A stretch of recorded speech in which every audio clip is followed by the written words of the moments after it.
स्वागत है दोस्तों। संपूर्ण हिंदी साहित्य श्रृंखला के 29वें भाग में आज हम हिंदी के प्रमुख ऐतिहासिक उपन्यासों के बारे में जानेंगे और उनके तथ्य, उनके कथ्य दोनों के बारे में यहाँ पर हम आपको बताएंगे। शुरुआत करते हैं जयशंकर प्रसाद के तितली उपन्यास, जो कि 1934 ईस्वी में प्रकाशित हुआ। ग्रामीण और कृषक जीवन का चित्र है। ध्यान रखिएगा, जयशंकर प्रसाद के तितली उपन्यास 1934 में प्रकाशित हुआ। इसमें ग्रामीण और कृषक जीवन का चित्र है।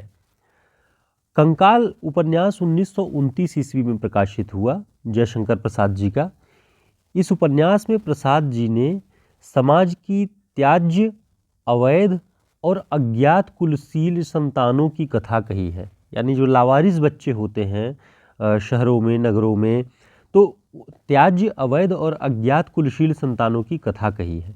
इस तरह के व्यक्ति समाज में अकेले हैं, इनका कोई वर्ग नहीं होता। इस प्रकार के कई पात्र मिलकर भी किसी वर्ग का निर्माण नहीं कर पाते हैं।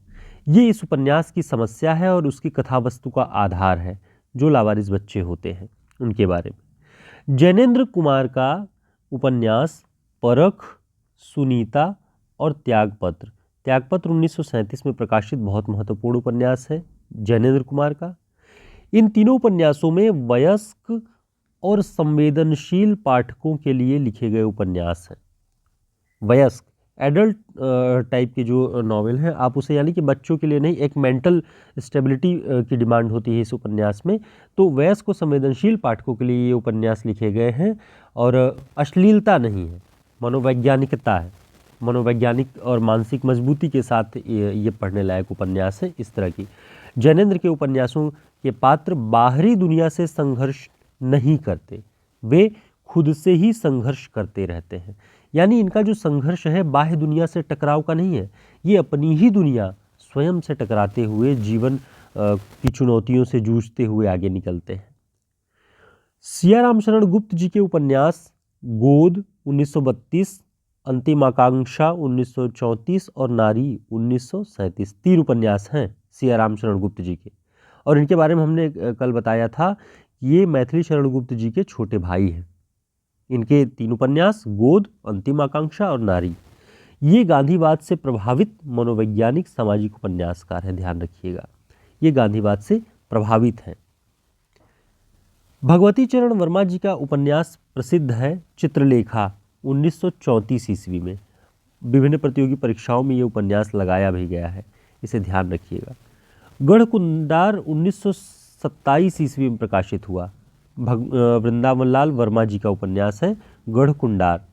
यह बच्चन जी ने लिखा है कि यह हिंदी का पहला ऐतिहासिक उपन्यास माना जा सकता है। इसमें सामंती जीवन की विकृति, झूठा जातीय दर्प, राष्ट्रीयता का अभाव आदि समस्याएं हैं। कुंडली चक्र, अमरबेल आदि भी इनके सामाजिक उपन्यास हैं। तो कुंडली चक्र भी वृंदावन लाल वर्मा जी का उपन्यास है, अमरबेल भी वृंदावन लाल वर्मा जी का है। और गढ़कुंडार में इन्हीं सारी समस्याओं की, झूठा जातीय जर्प है, राष्ट्रीयता का अभाव नहीं है, सामंती जीवन की विकृति इसमें दिखाई पड़ती है। इस तरह का ये उपन्यास है। दोस्तों, हमारे टेलीग्राम लिंक और व्हाट्सएप ग्रुप के लिंक आपको इस डिस्क्रिप्शन बॉक्स में मिल जाएंगे, उन्हें ज्वाइन कर लीजिए ताकि आपको जो भी हमारे चैनल से जुड़ी हुई जानकारियां हैं, जो भी नोट्स हैं, वो सारी चीज़ें, उनकी जानकारी आपको समय पर मिलती रहे। आगे देखते हैं। बाणभट्ट की आत्मकथा 1946 ईस्वी में प्रकाशित हुई और इसके लेखक उपन्यासकार थे हजारी प्रसाद द्विवेदी जी। बाणभट्ट की आत्मकथा 1946। इसमें मध्यकालीन जड़ता पर प्रहार करते हुए आधुनिक चेतना से जोड़ा गया है। इस उपन्यास में आप देखेंगे तो मध्यकालीन जो सोच है, जो जड़ता है, उसे तोड़ते हुए आधुनिक चेतना को का प्रसार करने का प्रयास किया गया है। और उस दौर में, मध्यकालीन दौर में, जो विरोधी धर्म साधनाएं थी, अलग अलग तरीके की नाथों, सिद्धों, इस तरह की जो साधनाएं चल रही थी, तंत्र मंत्र की, ये सब धर्म विरोधी धर्म साधनाएं थी। इनके कारण समाज अनेकशः विभक्त और खंडित भी हो गया था और राजनीति अस्थिर और चंचल थी। ये सारी समस्याएं इस उपन्यास के केंद्र में है। और नए मूल्यों की स्थापना का प्रयास हजारी प्रसाद द्विवेदी जी ने इस उपन्यास से किया है। और इस उपन्यास की प्रमुख पात्र भट्टिनी, महामाया, निपुणिका, बाणभट्ट, ये महत्वपूर्ण इनके पात्र हैं। झूठा सच 2 भागों में लिखा गया उपन्यास है, 1958-1960, और इसके उपन्यासकार हैं यशपाल। ध्यान रखिएगा, झूठा सच 2 भाग में। और इस उपन्यास में 1942 से लेकर 1957 तक भारत के राष्ट्रीय एवं सामाजिक जीवन का चित्रण किया गया है। पहले भाग वतन और देश में भारत और पाकिस्तान के विभाजन का दंश और उसकी भयावहता का चित्रण है। दूसरे भाग देश का भविष्य में स्वतंत्रता प्राप्ति के बाद विकास और भावी निर्माण में बुद्धिजीवियों और नेताओं के प्रगतिशील और प्रतिगामी भूमिका का अंकन किया गया है। यानी दूसरे भाग में जो देश का भविष्य स्वतंत्रता के बाद बनता, उसमें बुद्धिजीवियों और नेताओं के कौन कौन से रूप, कोई प्रगतिशील था तो कोई प्रतिगामी भूमिका निभा रहे थे खलनायक की तरह, उन सारी चीज़ों का आपको इस उपन्यास में चित्रण मिलेगा।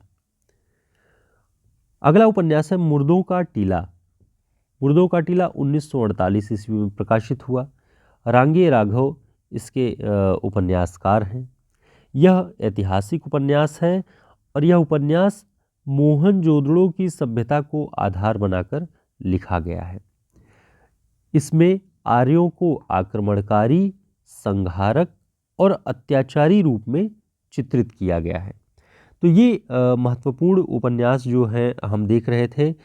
जैसे हमने देखा कि मुर्दों का टीला 1948 रांगे राघव, और झूठा सच के बारे में हमने देखा। झूठा सच 2 भागों में प्रकाशित है, 1958 और 1960 में। यशपाल जी इसके रचनाकार हैं। बाणभट्ट की आत्मकथा 1946 हजारी प्रसाद द्विवेदी का उपन्यास है। गढ़कुंडार आपने देखा कि वृंदावन लाल वर्मा जी का ये उपन्यास है 1927 में, और इसे हिंदी का पहला ऐतिहासिक उपन्यास कहा गया है बच्चन सिंह के द्वारा। और चित्रलेखा भगवती चरण वर्मा, श्रीराम शरण गुप्त जी के गोद, अंतिम आकांक्षा और नारी, जैनेन्द्र कुमार की परख सुनीता त्यागपत्र 1937 ईस्वी में है, बहुत प्रसिद्ध है। और जयशंकर प्रसाद जी के 2 उपन्यासों के बारे में हमने बात किया, तितली 1934, कंकाल 1929 ईस्वी में, और इनके विषय वस्तुओं के बारे में भी हमने बात किया। उम्मीद है इन उपन्यासों से आपकी जानकारी बढ़ेगी, परीक्षाओं के लिए आपकी उपयोगी होगा, और इनके कथानक के बारे में भी आपको पता चलेगा, जिससे कि इनके बारे में याद रखना आपको आसान हो जाएगा। कभी कभी किसी उपन्यास के कथानक हमें नहीं याद होते हैं, नहीं पता होते हैं, तो हम उसे रिलेट नहीं कर पाते, लेकिन जैसे ही कथानक पता चलते ही हम हमारे मस्तिष्क में उनके सन, उनके राइटर, उनकी कथावस्तु, सारी चीज़ें घूमती रहती हैं और वो हमेशा हमें याद रहते हैं। तो अगले वीडियो में हम फिर एक नए सेट के साथ आएंगे जो आपकी परीक्षाओं के लिए उपयोगी होगा। तब तक के लिए नमस्कार।